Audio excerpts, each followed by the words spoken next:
Hey guys, so the weather up here in Buffalo has been kind of really squirrely and not snowy. And then for the one day that it did snow, it was cold enough where I could go sledding, and sledding was 5 weeks post-op for me.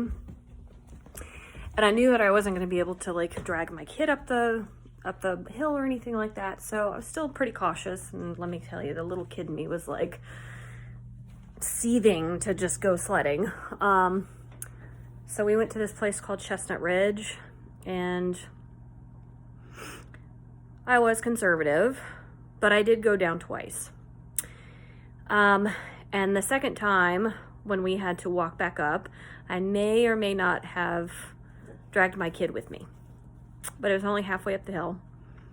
She's 4.5, and she can't always get her little legs to walk up the hill. So it wasn't for very long. But ever since then, I've been having some brown spotting. Not cramps that I'm not bothered by. I mean, they're there, but they're not bad enough for me to feel like I need to take something. But for me, I also have to kind of keep feeling the pain because it keeps me in check. Because if I don't feel any pain, then I'm a trainer. I'm gonna go balls to the wall.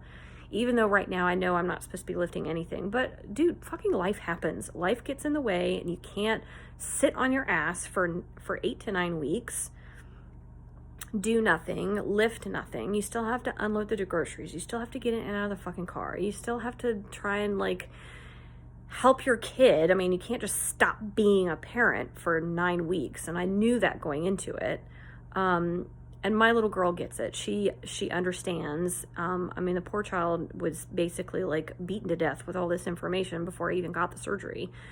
So she gets it, and she helps where she can, and she's amazing. And I just wanted to help my little girl go up the fucking hill. Ugh, it's frustrating. And now it's 5 days later, and I'm still spotting, and I still have cramps. And I'm not scared. I think I'm just more angry and frustrated that I can't be my normal self. And I knew this part was going to be hard, but it still makes me mad. It still frustrates me. It still irritates me. It still affects me mentally because I always have to be overly careful. And I know for the long term, it's going to be much better, but that's not how I'm feeling right this minute. So for folks that are like, you're doing it for the greater good, you're doing it for this, you're doing it to feel better. It's like, but that still doesn't change how I feel in this moment. And I am allowed to feel this way. I am allowed to be frustrated. I am allowed to be slightly depressed. I am allowed to be a little angry. I am allowed to have all the feelings, because I know that there's one woman that I know, and I can just see her jibber jabbering in my ear. You're allowed to feel all the feels. So just feel them. And there's no reason for you to keep them in. And I just want to feel normal again. I want to feel like I can go back into the gym and work out. I want to feel like I can lift heavy again, and I can't do that yet. And I'm also still kind of angry at doctors that no matter how hard you try to prepare yourself to know that they're not going to support you to a certain extent, and you don't get any support after you have the surgery. They kind of just cover their own ass. They cover their own ass.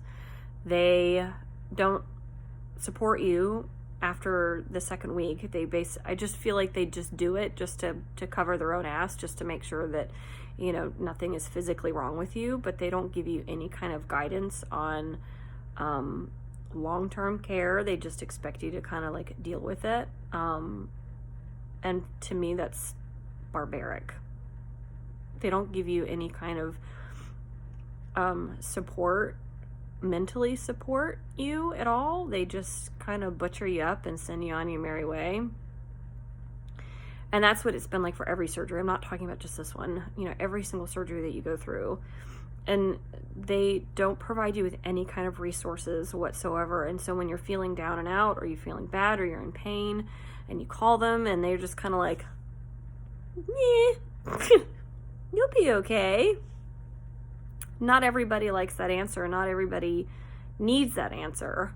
So this is really cementing the fact that I feel that the other calling that I have is to help women, support women after they have a hysterectomy, because it's scary to know that almost 20% of women have a hysterectomy, and they don't share that they've had a hysterectomy, because some of us feel like we're less of a woman because we don't have a uterus, or because there's something, you know, when I was going in for my appointment, I felt like something was wrong with me. Like I was a defective person because I'm having to get a hysterectomy. You know, like there's something wrong with me, that I'm not, you know, a perfect woman. Not that everybody's perfect, but you just feel defective when you feel like you have to have a certain organ removed, especially one that really defines you as a woman. And that's pretty much the only thing that you feel like that can define you as a woman, other than, you know, breasts. But pretty much anybody can get a set of tits. Even trans, you know, like that still separates us from technically everyone else, is having a uterus and being able to have the opportunity to produce children. So if we're not able to produce children, we feel like we're defunct. We need to be taken back to, you know, the manufacturer, because there's something wrong with us. And so once you remove that, you just feel like you're never going to work right, or you're never going to fit right, or you're never going to work correctly the same ever again. So it's just really emotional, I guess. I don't want to say hard, because yeah, this shit's been hard. It's been frustrating. I wasn't able to do a lot of the lifts before the surgery because I wasn't comfortable. I was in pain, and they couldn't give me anything for the pain. Just pickle your liver with all the Tylenol you can. So the medical system is not supportive at all. So again, advocate for yourself. And if you are not getting the support that you need to find somebody else. Because I don't want people to end up like me and not be able to get the help that they need, or just kind of like grin it and bear it, or just get frustrated and mad at the world because you're not getting help. And it leads to frustration, and it starts leading to like mental issues. And I'm ready for this to be over, and I would like to get back into my gym and start peeing my deadlifts again, or at least doing hang cleans and feeling somewhat normal again. Like, I remember my last surgeries didn't take this long in order to feel better. I pretty much was like okay after about a month, and then I knew I could slowly start getting into stuff. I've never had post-op at 5 weeks and I have spotting. And they're like, well, of course, you had an organ removed. And be like, then why aren't you providing more help? Because I did have an organ removed. Good Lord, my hair looks like a fucking rat's nest. Ugh. This is what hormones does to your body. This is all hormones. Yes, this is hormones. Hormones turn my hair curly. So if you're wondering hormones aren't that bad. Hormones turn my hair into wavy, straight hair, into this curly rat's nest. And this is me sleeping on my head like this, apparently. But anywho, yeah. I mean, it looked good yesterday. But anyways, I'm rambling. So I had to call Dr. J and tell her that I'm still having spotting 5 days after, which I'm guessing the sledding is what did it. But I just called to make sure that there was nothing that, if she's not worried, then technically don't need to be worried, but I'm starting to get a little worried because now I'm starting to feel a little bit more in pain, and I'm wanting to take my kratom more often, which is not good, because then my, it doesn't work as well. So the more that you take, the more it doesn't work. So I was able to get down to twice a day, once a day before the surgery. But now that pain is slightly increasing, I'm having to take extra doses during the day, which I don't like doing. So, well, I need to go back downstairs and play with my little girl before my client at 3:30. So I just thought I'd pop on a video and say, hey, I haven't said anything for a while. And I figured I would voice my frustration and my emotional response. You'll have to excuse me. So, until next time. Bye.